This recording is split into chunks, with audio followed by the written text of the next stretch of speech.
விளம்பரமாவீங்க. சாதாரண குடத்துக்குள்ள இருக்கிற விளக்காக இருக்கிறவங்க எல்லாருக்கும் தெரிகிற மாதிரி விளம்பரமாகக்கூடிய அமைப்பு, பிரகாசமாவீங்க. ஜென்மச்சனியாக இருந்தாலும் இது கிடைக்கும். குரு புதன் சேர்க்கை. புதுசாக பிஸ்னஸ் ஆரம்பிக்கக்கூடாது. அதே சமயம் அடுத்தவங்களுக்கு பண உதவி செய்யக்கூடாது. எந்த ஒரு நபரையும் ஃபுல்லாக நம்பக்கூடாது. 12ஆம் இடத்துக்கு ராகு வரும் பொழுது மீனராசிக்கு நன்மைகளை கொடுப்பார். வெளிநாடு போகலாம், இழந்த செல்வங்களை பெறலாம். அப்போ அந்த கலத்திரஸ்தானம் அப்படிங்கிறது ஹஸ்பண்ட் ஒய்ஃப் அந்யோன்யம், பார்ட்னர்ஸ். இப்போ நீங்கள் ஒரு தொழில் செய்கிறீங்க அப்படின்னா இது வந்து லைஃப் பார்ட்னர் மட்டும் இல்லைங்க, பிஸ்னஸ் பார்ட்னர்ஸையும் தான் அந்த 7ஆம் பாவம் குறிக்கும். 4ஆம் இடத்துக்கு வரும் பொழுது ஆயில்யம், கேட்டை, ரேவதி நட்சத்திரக்காரர்களுக்கு சூப்பராக இருக்கும். பொதுவாக வந்து பாருங்க, ஜென்ம சனி அப்படின்றது நம்ம மைண்டை அப்படியே கம்ப்ளீட்டாக மாற்றிடும். 2 ஆங்கிளில் மாற்றும். ஒன்று, நம்மளை கொஞ்சம் தப்பாக யோசிக்க வைக்கும். பிள்ளையாருக்கு வந்து விநாயகருக்கு வந்து ஒரு வஸ்திரம் இருக்கும். அந்த வஸ்திரத்தை பார்த்தா இந்த பக்கம் பார்த்தா காஷ்மீர் வரைக்கும் தெரியும். அது அவருக்கு அது முக்கியம் இல்லை. நீ கொடுக்குற பாரு அந்த மனசு தான் முக்கியம். ஸ்ட்ராங்காக நீங்கள் திங்க் பண்ணிக்கணும். ஸ்ட்ராங்காக திங்க் பண்ணிட்டு நீங்கள் ஓடிட்டே இருக்கிறீங்க அப்படின்னா சனி பகவானால் ஜெயிக்க முடியாது. நம்ம ஜெயிச்சுக்கலாம். புரியுதுங்களா? இது கொஞ்சம் கஷ்டம்தான். முக்காவாசி எடுத்தனால் என்னுடைய கணிப்பு பிரகாரம் மீனத்தில் இருக்கிற சனியும் இங்கே மிதுனத்தில் இருக்கிற குருவும் உங்களுக்கு வந்து ஓரளவு தான் பலம். நன்மை அப்படின்னு சொல்ல போனால் ராகு கேது நன்மை. உங்கள் பதிவை நாங்கள் பார்த்தோம். நீங்கள் ஹானஸ்ட்டாக இருக்கணும்னு சொல்லியிருக்கீங்களேங்க. அப்படின்னா ஹானஸ்ட்டாக இருக்கணுன்றது எந்த ஆஸ்பெக்டில் அப்படின்னா, நான் யாரையும் கெடுக்கல, யாரோட காசையுமே அபகரிக்கல, கொடுக்குற காசுக்கு நான் சின்சியராக வேலை செய்கிறேன். இதுக்கு பேர் ஹானஸ்டி. மற்றவங்க பஞ்சாயத்தில் போய் தலையிட்டு அதை தீர்த்து வைக்கிறதுன்றது ஹானஸ்டி கிடையாது. புரியுதுங்களா? நல்லா ஞாபகம் வச்சுக்கோங்க.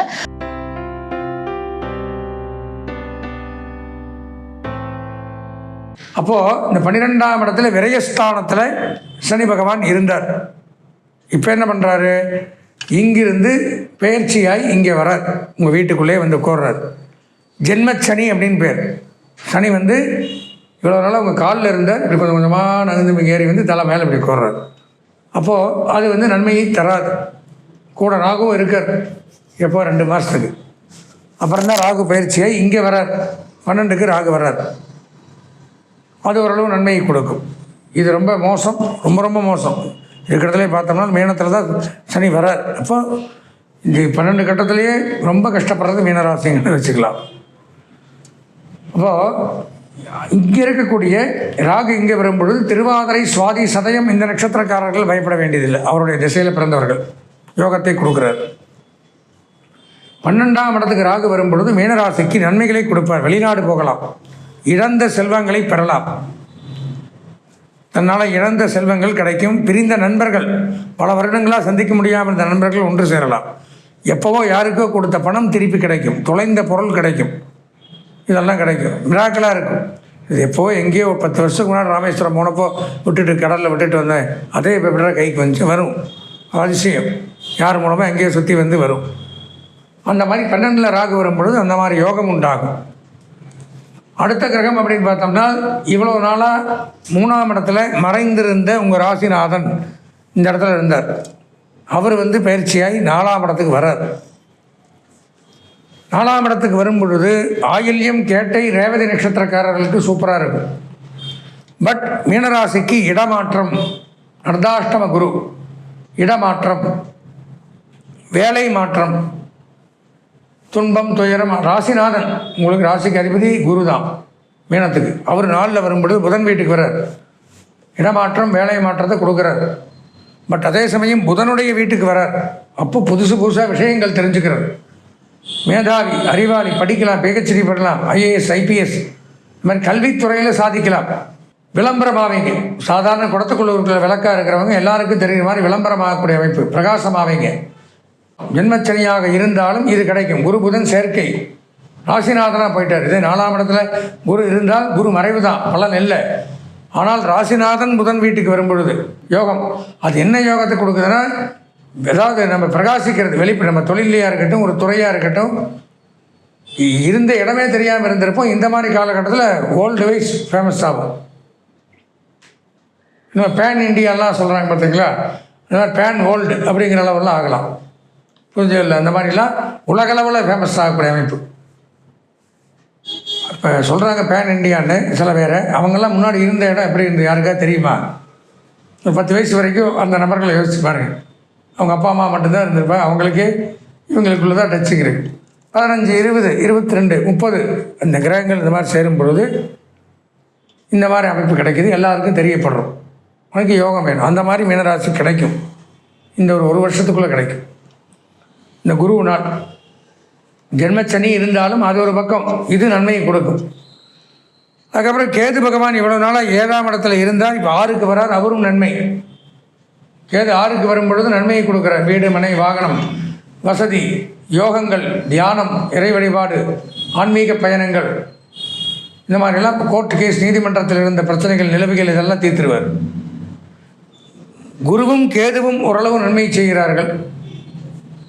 ராகுவும் நன்மை செய்கிறார். சனி ஓரளவு தீமையை செய்கிறார்.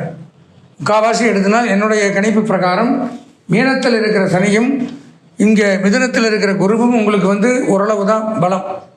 நன்மை அப்படின்னு சொல்ல போனால் ராகு கேது நன்மை 50% நன்மை, 50% தீமை. அப்போ நம்ம எங்கே சரிப்படுத்திக்கணும்? இப்போது நன்மை தரக்கூடிய கிரகம் அப்படின்னு எடுத்துட்டால் இந்த ராகுவும் இந்த கேதுவும். இப்போ இவர்கள் கொடுக்கக்கூடிய நன்மையை நாம் முழுமையாக அனுபவிக்க வேண்டும் அப்படின்னு எதிர்பார்த்தோம்னால் இவர்கள் செய்ய வேண்டிய, இவர்கள் செய்கின்ற கெடுதலை தடுக்கணும். எல்லாத்துலேயும் நிதானம், கவனம், தெளிவு. கெட்ட பழக்கங்கள்லாம் அறவே கூடாது. பேச்சுவார்த்தை, கடுமையான சொற்கள் வரும், அதை தவிர்க்கணும். அனுசரித்து போகணும். தப்பு அவன் மேலே இருந்தாலும் நாம் தப்பு பண்ண மாதிரி ஒத்துன்னு தான் நாம் தான் சாரி கேட்கணும். சாஸ்திரம் சொல்லும், முதல்ல அவை அடங்கணும், சபைக்கு அடங்கி போகணும், அப்புறம் சபையவே நம்ம அடக்கணும். அந்த மாதிரி இருந்தால் தான் முன்னேற முடியும்னு சொல்லுவார். இது நோய்ங்கிறது வருது, வரக்கு முன்னாடி எதனால் வருது? இப்படி இருந்துட்டால் அது வராதில்லை. உங்களுடைய சொந்த ஜாதகத்தையும் ஒரு முறை தவறாமல் பார்த்துக்கணும். அதில் ஏதாவது இந்த கிரகங்கள் பாதிப்பு இருக்கா, சனி பயிற்சியில், ராகுகேது பயிற்சியில், குரு பயிற்சியில் அப்படின்னு பார்த்துட்டு அதற்குண்டான பரிகாரங்களையும் உங்களுக்கு தெரிஞ்ச நல்ல ஜோதிடராக பார்த்து நீங்கள் தாராளமாக பார்த்துக்கலாம். வலது தோள்பட்டையிலேருந்து தலையில் ஏறி உக்காந்துருக்காரு. அடுத்தது இடது தோள்பட்டைக்கு 2028 இறங்குவார். இது பாத சனின்னு பேர். இப்போ உங்கள் ஜென்ம சனியாக வந்திருக்கிறதுனால கணவரினால் இல்லை மனைவியினால் உங்களுக்கு மனஸ்தாபம் ஏற்படுகின்ற ஒரு தடுமாற்றமான காலகட்டமாக இருக்கும். உங்களுடைய நண்பர்களுக்கு நீங்கள் பணம் கொடுத்து உதவி செஞ்சீங்கன்னா அந்த பணம் திரும்பி வராது. ஏமாற்றப்படுவதற்குண்டான அனைத்து சாமுத்திரிகா லட்சணமும் உள்ளவர்கள் இப்போ ஜென்ம சனியாக இருக்கக்கூடிய மீனராசிக்காரங்க தான். அதனால் யார் கூடயும் பார்ட்னர்ஷிப் சேராதீங்க. உடன் பிறந்தோரின் மூலமாக உங்களுக்கு ஓரளவுக்கு அனுகூல பலன்கள் ஏற்படும். அது பெருசாக லாபத்தை தராது. குறிப்பாக நீங்கள் பண்ணக்கூடாத விஷயம், யாரை நம்பியும் பணத்தை முதலீடு பண்ணக்கூடாது, புதுசாக பிஸ்னஸ் ஆரம்பிக்கக்கூடாது, அதே சமயம் அடுத்தவங்களுக்கு பண உதவி செய்யக்கூடாது, எந்த ஒரு நபரையும் ஃபுல்லாக நம்பக்கூடாது. ஸோ மொத்தத்தில் உங்களை பொறுத்த வரைக்கும், மீனராசியை பொறுத்த வரைக்கும் ஆரோக்கியத்தை பேணுவது, நண்பர்கள் விஷயத்தில் எச்சரிக்கையாக இருப்பது, கணவன் மனைவி உறவில் அனாவசிய பேச்சுக்களை தவிர்ப்பது, அதே சமயம் ஓவர் தைரியத்தில் தவறான நபர்களை உங்களுக்கு நட்பாக சில பேர் பார்த்தீங்கன்னா தப்பான வழியில் போவாங்க. இந்த ரேஸுக்கு போகிறது, கேம்பிளிங் போகிறது, ஆன்லைன் கேம்பிளிங் விளையாடுறதெல்லாம் இப்போ நடக்கும். நீங்கள் ஷேர் ட்ரேடிங் பண்ணுறது, ஷேரில் இன்வெஸ்ட்மெண்ட்டாக பண்ணால் தப்பு கிடையாது. ஆனால் ஷேரில் ட்ரேட் பண்ணால், இன்ட்ராடே ட்ரேடிங் பண்ணினா நஷ்டம்தான் உங்களுக்கு. பிட்காயின் ட்ரேடிங் பண்ணால் நஷ்டம்தான். இதற்கு பரிகாரம் அப்படின்னு கேட்டால் வஸ்திர தானம். மாதத்துக்கு ஒரு தடவையாவது ஒரு புதிய துணியை வாங்கி யாருக்காவது, என்னால் வேஷ்டி சட்டையெல்லாம் வாங்கி கொடுக்க முடியாது, ஒரு கர்ச்சீஃப் வாங்கி கொடுங்க, ஒரு துண்டு வாங்கி கொடுங்க. சரி, மனுஷங்க வாங்கிக்க மாட்டேங்களா? கொண்டு போய் வாரம் இல்லை மாதம் பிள்ளையார் கோயிலில், பிள்ளையார் கோயிலுக்கு ஒரு துண்டு இருக்குது. பிள்ளையாருக்கு விநாயகருக்கு ஒரு வஸ்திரம் இருக்கும். அந்த வஸ்திரத்தை பார்த்தா இந்த பக்கம் பார்த்தா காஷ்மீர் வரைக்கும் தெரியும். அவருக்கு அது முக்கியம் இல்லை. நீ கொடுக்குற பாரு, அந்த மனசு தான் முக்கியம். அந்த மனசார அவருக்கு தானம் கொடுங்க, வஸ்திர தானம் கொடுங்க. அதை கொடுத்து அவர்கிட்ட ஆசீர்வாதத்தை வாங்கிட்டு வாங்க, பிரார்த்தனை பண்ணிட்டு வாங்க. உங்களுக்கு நல்லது நடக்கும். பொதுவாக பாருங்க, ஜென்ம சனி அப்படின்றது நம்ம மைண்டை அப்படியே கம்ப்ளீட்டாக மாற்றிடும். 2 ஆங்கிளில் மாற்றும். ஒன்று, நம்மளை கொஞ்சம் தப்பாக யோசிக்க வைக்கும். எந்த விதத்தில் கிறுக்கு பிடிக்க வைக்கும் அப்படின்னா, நம்மளை சுற்றி நிறைய நல்ல சொந்தங்கள் இருக்குது, நல்ல ஃப்ரெண்ட்ஸ் இருக்காங்க, நல்ல நண்பர்கள் கூட்டம் இருக்குது அப்படின்னா நம்மளே அவங்கள தேவையில்லாத ஏதாவது பேசி இரிட்டேட் ஆகி ஹர்ட் பண்ணி பிரிச்சுடும். 2வது விஷயம் பார்த்தீங்கன்னா, மென்டலி நம்ம ரொம்ப ஸ்லக்கிஷ் ஆகும். மந்தத்தன்மை அப்படின்றத சனி பகவான் ஏற்படுத்துவார்.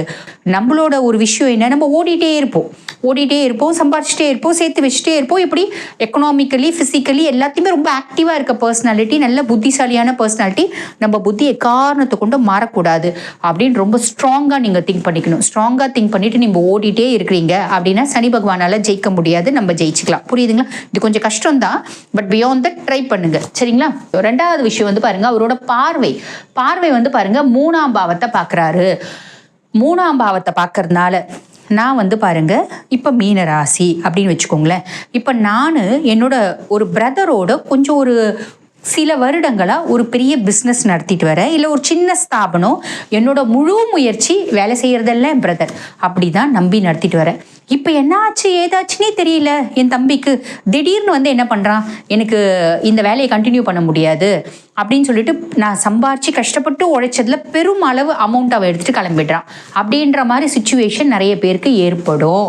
அதுக்கடுத்து வந்து பாருங்க 7ஆம் பாவத்தை சனி பார்க்குறாரு. 7ஆம் பாவத்தை சனி பார்க்கறதுனால 7ஆம் பாவம் அப்படின்றது என்ன சொல்லுவாங்க அப்படின்னா கலத்திரஸ்தானம் அப்படின்னு சொல்லுவாங்க. அப்போ அந்த கலத்திரஸ்தானம் அப்படிங்கிறது ஹஸ்பண்ட் ஒய்ஃப் அந்யோன்யம், பார்ட்னர்ஸ். இப்போ நீங்கள் ஒரு தொழில் செய்கிறீங்க அப்படின்னா இது வந்து லைஃப் பார்ட்னர் மட்டும் இல்லைங்க, பிஸ்னஸ் பார்ட்னர்ஸையும் தான் அந்த 7ஆம் பாவம் குறிக்கும். ஃபர்ஸ்ட் விஷயம், குடும்பத்தில் இப்போ உங்களுக்கும் உங்கள் ஒய்ஃப்க்கும் இருக்க அந்யோன்யம் அப்படின்றது கேடுங்க. அது கெட்டு போய் ரொம்ப நாள் ஆகுதுங்க அப்படின்னு நீங்கள் சொல்கிறது புரியுது. உங்களுக்கும் உங்கள் ஹஸ்பண்ட்க்கும் இருக்க அந்யோன்யம் அப்படின்றது கேடும். கொஞ்சம் வந்து விரிசலை வந்து சரி பண்ண ட்ரை பண்ணுங்க. அப்போ என்ன பண்ணுங்க, ரொம்ப நேரம் வந்து கலந்து உட்காந்து பேசுறத கொஞ்சம் அவாய்ட் பண்ணுங்க. ஒரு சில விஷயம் முக்கியமாக வேலை இருக்க மாதிரி பண்ணிக்கலாம், அதையும் என்னால் பண்ண முடியாது அப்படின்னா எல்லாமே எது செஞ்சாலும் சொல்லிட்டு செய்யுங்க. டிரான்ஸ்பரன்சி அப்படின்றது ஒன்று வச்சுக்கோங்க. பிஸ்னஸ் வந்து பார்த்தீங்கன்னா பிஸ்னஸ் பார்ட்னர்ஸ் ஒரு பார்ட்னர்ஷிப் பிஸ்னஸாக இருக்குது அப்படின்னா அந்த பார்ட்னர்ஸ்க்கும் உங்களுக்கும் மனமுட்டங்கள் அப்படின்றது வரத்துக்கு வாய்ப்பு உண்டு. நிறைய பேர் வந்து பார்த்தீங்கன்னா இந்த பார்ட்னர்ஷிப் வந்து அப்படியே உடையறதுக்கும் வாய்ப்பு உண்டு. இது 7ஆம் பாவத்தை சனி பகவான் பார்க்கறதுனால. அதுக்கப்புறம் வந்து பாருங்க 10ஆம் பாவத்தை சனி பகவான் பார்க்குறாரு. இந்த 10ஆம் பாவம் அப்படின்றது தொழில் ஸ்தானம். தொழில் ஸ்தானத்தை சனி பகவான் பார்க்கறதுனால நீங்கள் ஒரு இடத்துல வேலை செய்கிறீங்க அப்படின்னா அந்த வேலை செய்கிற இடத்துல நிறைய பஞ்சாயத்து வரும்.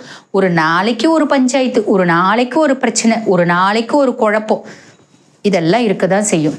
வீணா பிரச்சனைகள் வரக்கூடிய காலகட்டம் அப்படின்னு சொல்லலாம். அப்போ நம்ம உண்டு, நம்ம வேலை உண்டு. உங்கள் பதிவை நாங்கள் பார்த்தோம், நீங்கள் ஹானஸ்ட்டாக இருக்கணும்னு சொல்லியிருக்கீங்களேங்க அப்படின்னா ஹானஸ்ட்டாக இருக்கணுன்றது எந்த ஆஸ்பெக்டில் அப்படின்னா நான் யாரையும் கெடுக்கல, என்ன ஹெல்ப்புன்னு கேட்டு வரவங்களுக்கு என்னால் முடிஞ்சதை நான் செய்கிறேன். முக்கியமாக நான் எதுவுமே கெடுக்கல, யாரோட காசையுமே அபகரிக்கல, யாரையுமே வந்து பார்த்திங்கன்னா நான் கெடுக்கணும்னு யோசிக்க கூட இல்லை. கொடுக்குற காசுக்கு நான் சின்சியராக வேலை செய்கிறேன். இதுக்கு பேர் ஹானஸ்டி. மற்றவங்க பஞ்சாயத்தில் போய் தலையிட்டு அதை தீர்த்து வைக்கிறதுன்றது ஹானஸ்டி கிடையாது. புரியுதுங்களா? நல்லா ஞாபகம் வச்சுக்கோங்க. இந்த சனியினோட பாதிப்புலேருந்து விலகணும் அப்படின்னா நம்ம என்ன செய்யணும் அப்படின்னா ஃபஸ்ட்டு விஷயம், இல்லாதப்பட்டவங்களுக்கு நிழல் தானம் அப்படின்னு சொல்லுவாங்க. நிழல் தானம் அப்படின்னா என்னென்னங்க, கொடை வாங்கி கொடுக்கறது.